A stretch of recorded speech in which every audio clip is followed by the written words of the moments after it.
বুড়ো বুড়ি ঘরে বসে হয়ে গেছে কুপোকার, ছেলেদের লেখাপড়া গেছে সব লাটে উঠে, তাই যত সুধীজন এক কাছে গেছে জুটে।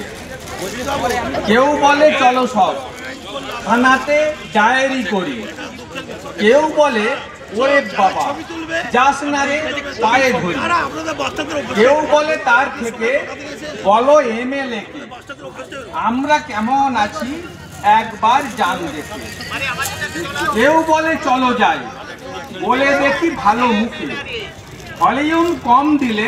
মহাবিদ্যালয়কে আন্তরিক অভিনন্দন এবং সবথেকে বড় কথা এই রক্তদান শিবিরের যিনি প্রথম প্রধান ঋত্বিক, যিনি আয়োজনটি সম্পন্ন করেছেন, আমাদের সকলের প্রিয় পঞ্চানন মণ্ডল, জনস্বাস্থ্য কর্মাধ্যক্ষ আমাদের ঘাটাল পঞ্চায়েত সমিতি, তাকে প্রত্যেকের পক্ষ থেকে আমাদের যে 23তম বইমেলার পক্ষ থেকে আন্তরিক ধন্যবাদ এবং কৃতজ্ঞতা জ্ঞাপন করছি।